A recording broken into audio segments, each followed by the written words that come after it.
नमस्कार दोस्तों, अंगीरा ज्योतिष पीठ के चैनल में आप सभी का एक बार फिर स्वागत है। दोस्तों बहुत बहुत शुक्रिया, धन्यवाद आप सभी का। आपने मेरी वीडियोस को लाइक शेयर किया और कमेंट्स दिए, इसका आप सभी का शुक्रिया। मैं एक वीडियो बनाना चाहता हूं आप लोगों के कमेंट्स पर, आपके कमेंट्स के आंसर देने के लिए। डेफिनेटली एक वीडियो ज़रूर बनाऊंगा आप लोगों के लिए, ताकि उस वीडियो के अंदर सिर्फ और सिर्फ आप लोगों के मैं कमेंट्स ही लूँगा, किसी तरह की कोई ऑब्जर्वेशन वगैरह आप लोगों के लिए नहीं रखूँगा। तो दोस्तों आज का हमारा टॉपिक वक्फ बोर्ड यूसीसी लॉ पर है। आज हम इस पर चर्चा करेंगे। दोस्तों मैं अपनी चर्चा कुछ इस तरह से शुरू करना चाहूँगा कि अगर आप लोगों को याद हो, जो लोग मेरी वीडियोस के साथ, मेरे चैनल के साथ पिछले 3-4 महीने से जुड़े हुए हैं, मुझे फॉलो कर रहे हैं, उन लोगों ने जरूर मेरी नरेंद्र मोदी साहब की ओथ कुंडली पर जो मैंने 2 वीडियोस बनाकर डाली थी वो जरूर देखी होंगी, ऐसी मैं आशा करता हूं।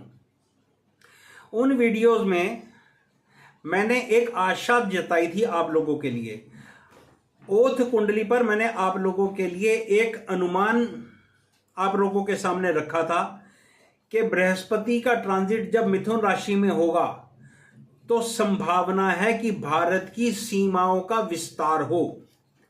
उस वक्त मैं कुछ ऐसा सोच पाया था, लेकिन आज जब वक्फ बोर्ड अमेंडमेंट बिल पार्लियामेंट में रखा गया, राज्यसभा में रखा गया अभी 8 तारीख को, तो भाई दोस्तों मुझे अपनी ये ऑब्जर्वेशन ठीक होती हुई दिख रही है। आप लोगों को याद होगा मैंने कहा था, एक बार फिर वो बात कर रहा हूं, कि बृहस्पति जब मिथुन राशि में आएगा, वहां से ओथ कुंडली के 4th हाउस को वो देखेगा, तो क्या हमारे देश की सीमाओं का विस्तार हो रहा है।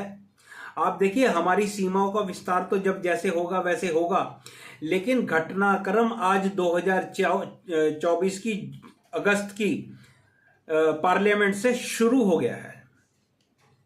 वक्फ बोर्ड के पास हिंदुस्तान में शायद मीडिया की रिपोर्ट्स के अनुसार दूसरे नंबर पर सबसे अधिक भूमि है। और जो मीडिया बताता है या जो हमारे देश के पॉलिटिशियंस हैं जिस तरह से बात कर रहे हैं, वो ये है कि कुछ गलत ढंग से या सिर्फ एक वर्ग को देश में खुश करने के लिए वक्फ बोर्ड को बहुत सारी जमीन दे दी गई कि जाओ आप इंजॉय करो, और कुछ एक कानून उनके लिए बहुत हार्ड बना दिए गए कि आप जिस जमीन पर हाथ रखोगे, उंगली रखोगे, वो आपकी हो जाएगी। या आप जो भी कानून है, यार मेरे को बहुत ज़्यादा इसकी नॉलेज नहीं है, लेकिन कुछ इस तरह का कानून है जैसा कि मैंने मीडिया में सुना है। तो भाई दोस्तों ये भूमिका आज से बननी शुरू हो गई है। तो किस लिए मैं आपके सामने आया हूं, आप देखिए एक ऑब्जर्वेशन, ज्योतिष कितना एक्यूरेट हो सकता है। एक ऑब्जर्वेशन जो मैंने आप लोगों के सामने रखी थी जून के अंदर जब ओथ ली थी, तो वो ऑब्जर्वेशन, ग्रह किस तरह से काम करते हैं, वो ऑब्जर्वेशन अब मुझे ठीक होती हुई दिखाई दे रही है। राज्यसभा में बिल आ गया है, अभी इस बिल पर चर्चा चल रही थी, लेकिन वो फिर कुछ कलेशबाजी होगी, है ना, जया बच्चन जी की और स्पीकर साहब की, तो इस कारण से कुछ कहानी गड़बड़ हो गई है, तो वो चर्चा आगे नहीं चली है।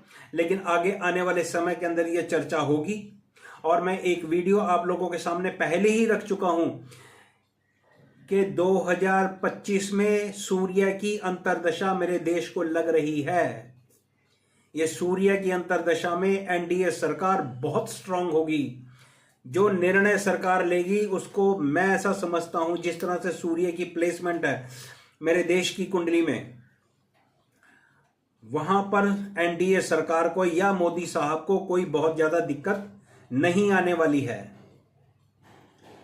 और ये वक्फ बोर्ड अमेंडमेंट बिल जो भी कानून है, जिस तरह से भी ये लेकर आ रहे हैं, मुझे बहुत अच्छी और बहुत बढ़िया आशंका है, बहुत अच्छी आशा है, आशंका नहीं आशा है कि ये भूमि मेरे देश को मिलेगी। एनडीए सरकार ये ले लेगी, जिस तरह से भी बिल पास करके, जिस तरह से भी वो काम करेगी। वक्फ बोर्ड का फैसला मैं ऐसी आशा रखता हूं कानून के थ्रू एनडीए सरकार देश हित में लेगी और ये देश हित के लिए होगा।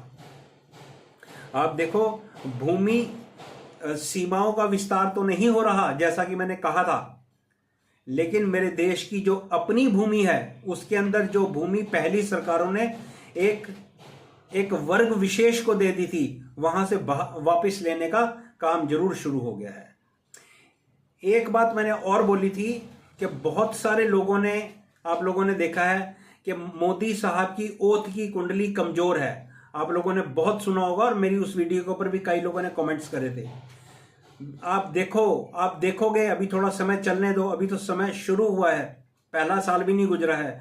आप देखोगे नरेंद्र मोदी साहब की ये ओथ कुंडली, जैसा मैंने कहा था, ये कुंडली बहुत स्ट्रांग है। मोदी साहब बिंदास, यानी कि एनडीए सरकार बिंदास फैसले लेगी, बहुत बढ़िया काम चलेगा और कठोर फैसले लिए जाएंगे। आप देख लो, ये वक्फ बोर्ड का भी कठोर फैसला ही, आसान काम नहीं है।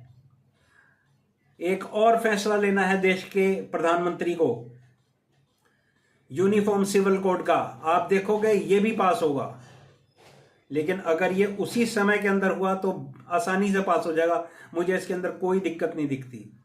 तीसरी बात आज आप लोगों के सामने और रख रहा हूं, जो मेरे थंबनेल में नहीं है। तीसरी बात आप लोगों के सामने रख रहा हूं, जनसंख्या नियंत्रण कानून। मंगल की महादशा में देश के अंदर ये कानून की चर्चा बहुत तेज हो जाएगी और ये भी कानून बन जाएगा मंगल की महादशा में, जो सितंबर 2025 से शुरू हो रही है। तो मेरा आज का वीडियो आप लोगों को अपडेट करने का था कि मैंने जो बात मोदी साहब की ओथ कुंडली में कही थी, वो बात मेरी लगभग ठीक होती हुई मुझे दिख रही है। सीमाओं का विस्तार होगा तो वो हो जाएगा, उस हिसाब से हो जाएगा, लेकिन मेरे देश की जो जमीन एक दूसरे पक्ष में चली गई थी, पहली सरकारों ने दी थी, वो देश की सरकार को वापस मिलेगी। ये मैंने संभावना आप लोगों के सामने आज फिर रख दी है। देश खुशहाली की तरफ बढ़ रहा है। समस्याएं आएंगी, मैं इस बात से इनकार नहीं करता, क्योंकि आने वाले समय में बृहस्पति अतिचारी होने वाला है, ये समस्याएं लेकर आएगा, लेकिन समस्याओं का समाधान भी होगा। शुक्रिया, धन्यवाद आप सभी का मेरा वीडियो देखने के लिए।